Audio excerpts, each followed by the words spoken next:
It's tournament time on the hardwood. Not on the courts, but on the lanes. Welcome to the Go Ardeen Dick Weber PBA Playoffs. Bracket survivors include Chris Barnes, Bill O'Neill, Walter Ray Williams Jr., and likely Player of the Year, Mika Koivuniemi. 4 weekends of PBA championship coverage tips off now.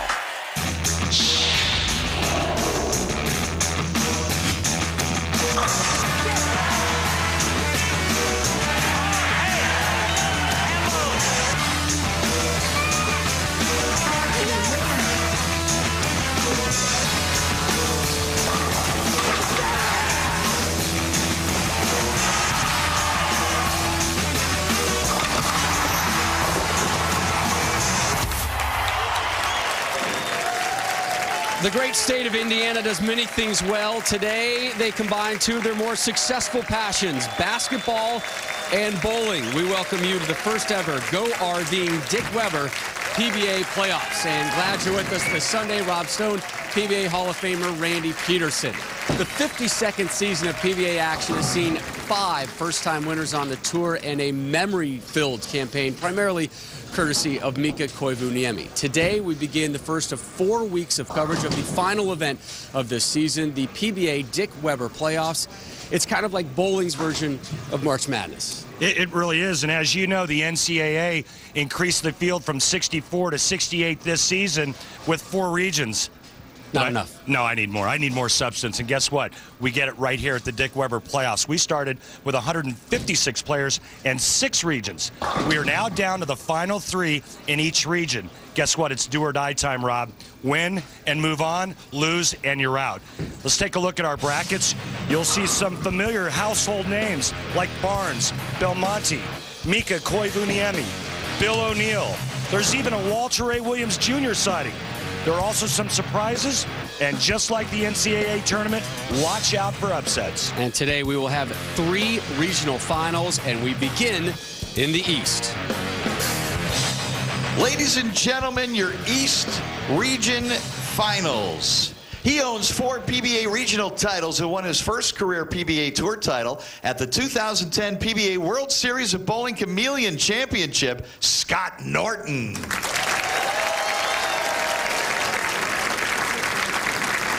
He owns 1 career PBA Tour title, 2009 PBA World Champion, Tom Smallwood. A 7-time winner on the Lumber Liquidators PBA Tour with 1 major title, Steve Jarris.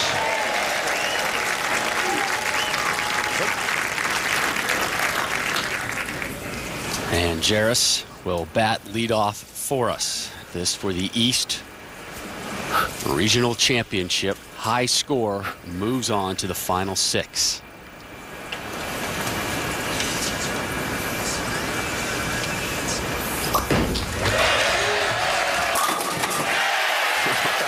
Beautiful shot by Jarris, and this is going to be a high-speed action with 3 players going at the same time. So Jarris starts with a strike, and now the lone lefty in our remaining 18-man field, a guy who is probably going to be Rookie of the Year. I'd be shocked if he doesn't earn it. Scott Norton from Costa Mesa, California. Leaves the 7-pin. He'll take a seat, get ready for his spare shot, and now it's Tom Smallwood's time to step up.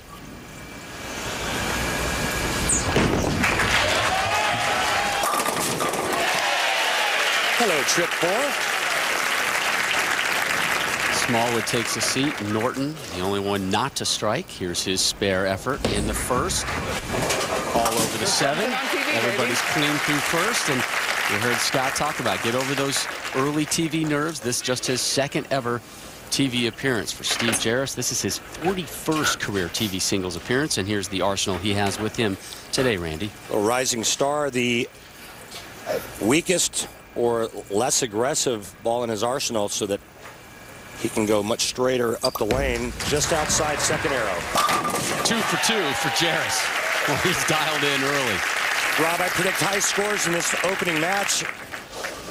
Jarris predicted that as well when we spoke with him the other day. Said it's going to take a big score to get around this guy, Scott Norton.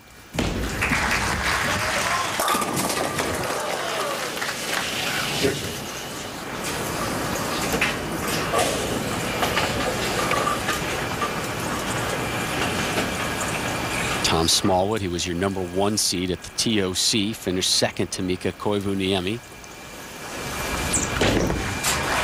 Unorthodox style gets him another strike. And you just got to love Tom Smallwood. I mean, just such an unassuming guy, yet what a season he's had. Second at Tournament of Champions for a cool $100,000, proving he's no one-hit wonder. So spare for Scott Norton, the lone lefty to start, and Jarris and Smallwood both tied, both with a pair of strikes to start off our East Regional Championship. Low 2 scores are out. High score out of these 3 players will advance. 3 for 3 for Jarris.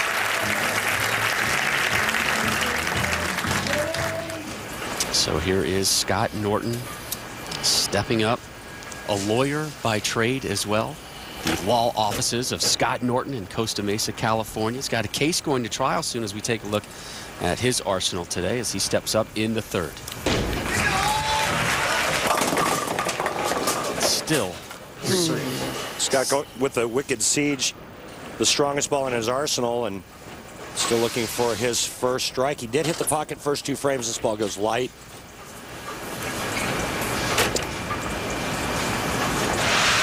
Now Smallwood left lane trying to keep pace with Steve Jarris, who is perfect through 3.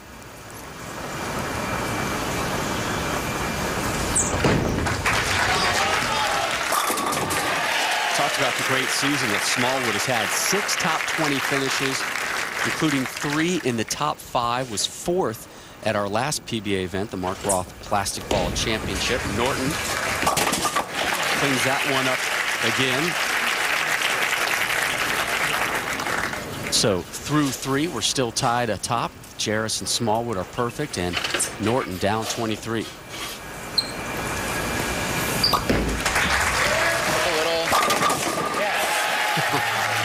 An opening ham bone for Mr. Jarris.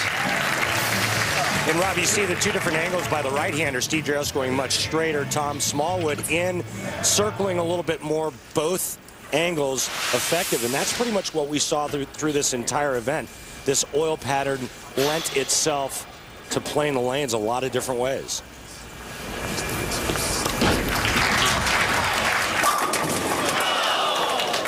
Seven pin. Scott Norton can't buy a strike. Oh, that's not good. Tom Smallwood's arsenal also going with the wicked siege. And also looking for an opening 4-bagger is Smallwood. Did you say 4-bagger? I did. Walter Ray Williams Jr. is on the show.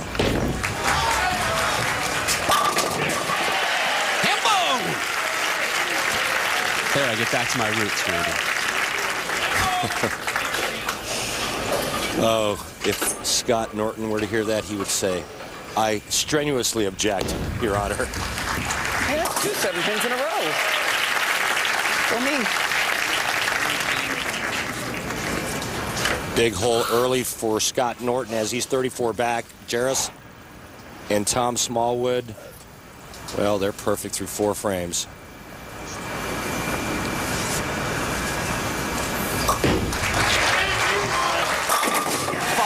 For 5 for Mr. Jarris.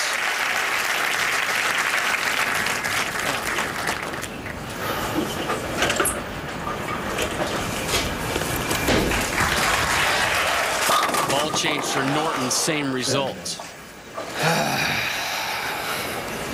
And you know, I really thought that Scott Norton would come in here and do a lot of damage, being the only left-hander to advance to the final 18. All he had to do was create a little bit of reaction on his side of the lane, and nobody was going to bother him. Now, Tom Smallwood looking for a 5-bagger. And finding it. This kid's got a lot of moxie and a lot of game. Smallwood, Jarris, perfect 5 for 5 to start us off. Here's Norton to once again try and take care of his 4th single pin spare, and he does.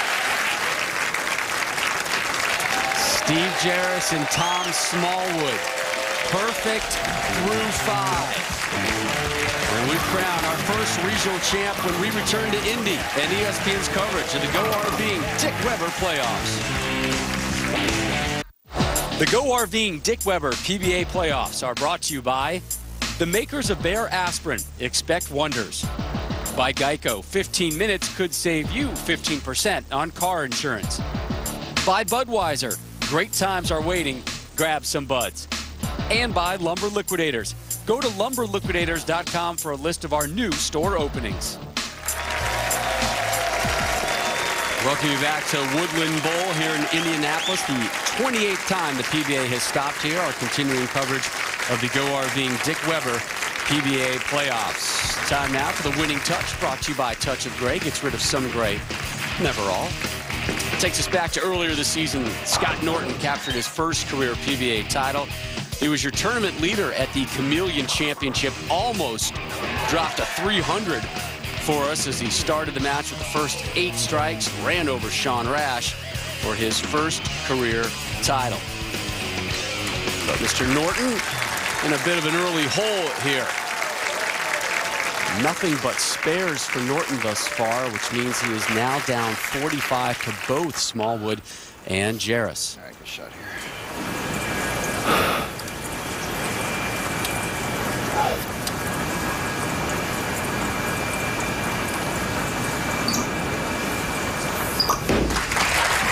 Come on.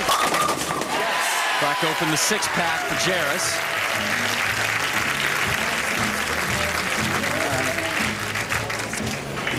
Shot on the break. Yes, indeed. You hear Steve Jarris say, nice shot out of the break, and he is perfect through 6 frames. Scott Norton. Yeah, one of 5 first-time winners on the PBA Tour this season is Norton. Carry. There we go. Celebrate.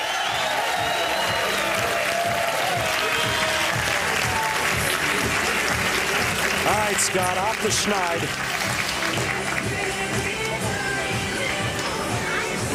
There's a little relief.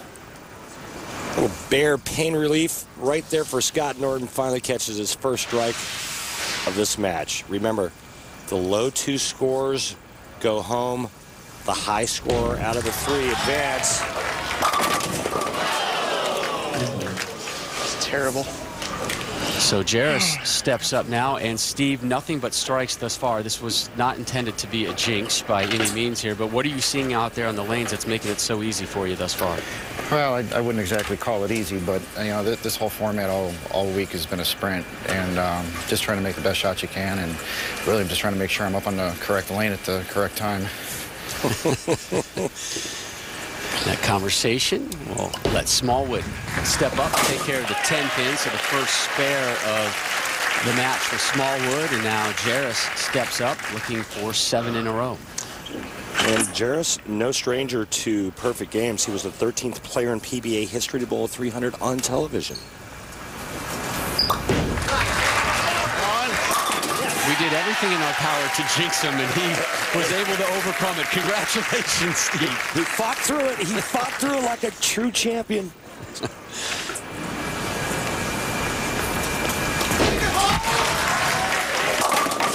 Back-to-back jacks for your lawyer, Scott Norton.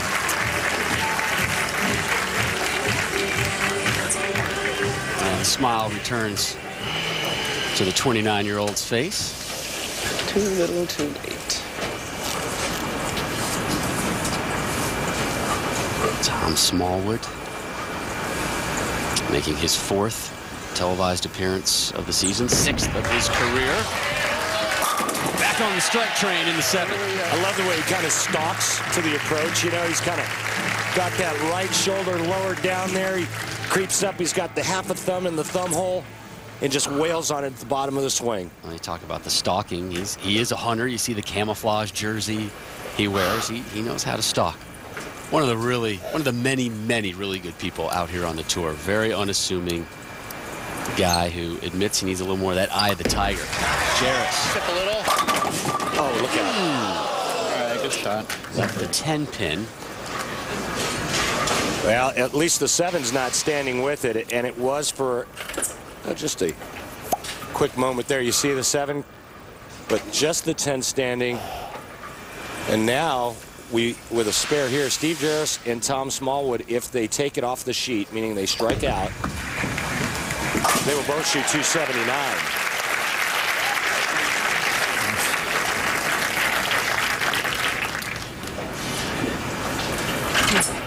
Norton can max out at 245. He's looking for a triple here in the 8th.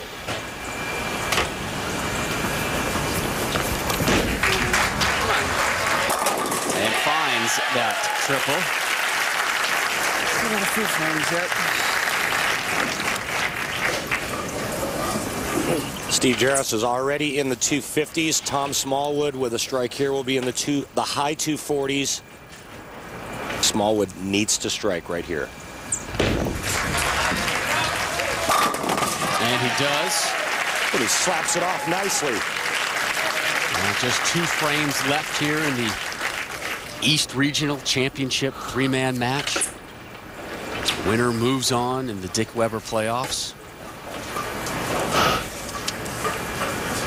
Coming up in a matter of minutes, the South Region, Tommy Jones, Ryan Schaefer, Randy Weiss will take to the hardwood. Here is Jarris in the 9th.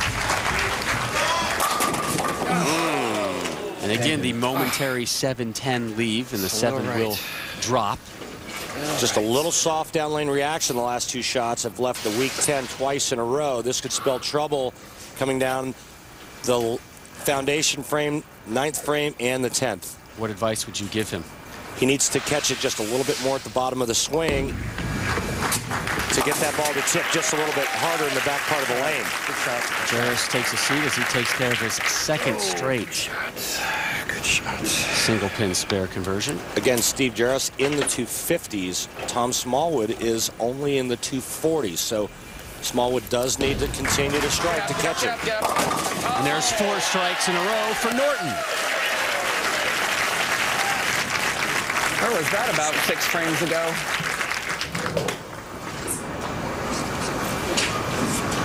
Here is Tom Smallwood on his season thus far. I finally feel like I belong here. I am where I'm supposed to be. I think I've earned everything I've got. I don't think it's not a fluke. I mean, this is my 6th show. 1 or 2 might have been flukes, but I mean, and if it is, I would much rather be lucky than good anyway. It's great, that little smirk there at the end. Smallwood, the native of Saginaw, Michigan. Another strike as the left leg was kicked out of the 10-pin late. Dropped it. So 3 in a row there for Smallwood after his only spare in the 6th. Well, and with that shot right there, he actually goes around Steve Jarris by a pin. Steve Jarris now needs to strike out in the 10th frame to shoot 268. Tom Smallwood at 259 right now. But we do have a huge possibility of a tie, Rob. There you go. Steve needed that after a pair of single-pin spares. Unfortunately, Scott Norton's day is done. The best he can shoot is only 245, and I say only 245. It's unfortunate for him, but we've seen high scores all week long, and his opponents just put it to him this game. Not again? Can't get it twice.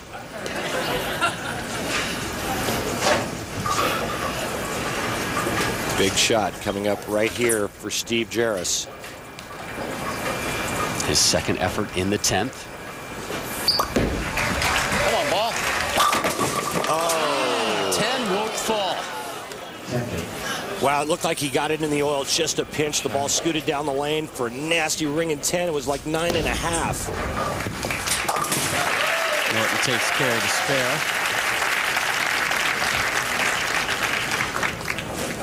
Jarris's final effort in the 10th. All right, that's 258 for Steve Jarris. Tom Smallwood needs the first strike in the 10th frame to advance. That'll put him in the 260s. If Smallwood goes 9 spare strike, we have a tie. See, that's how it was. Okay. Thanks, everyone.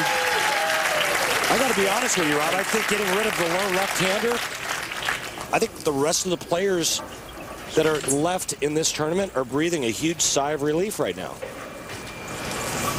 Tom Smallwood, that's what he needs to do to move on to become your East Region champion.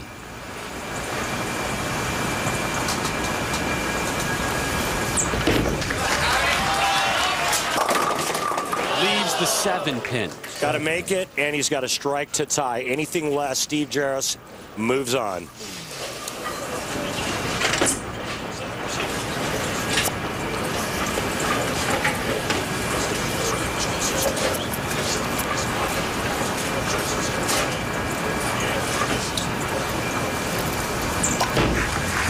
Smallwood takes care of the 7, now must strike to force a tie.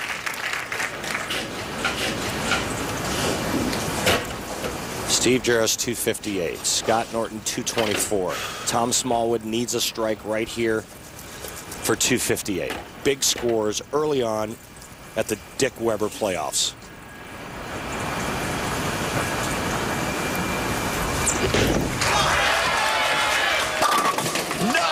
And Jarris moves on.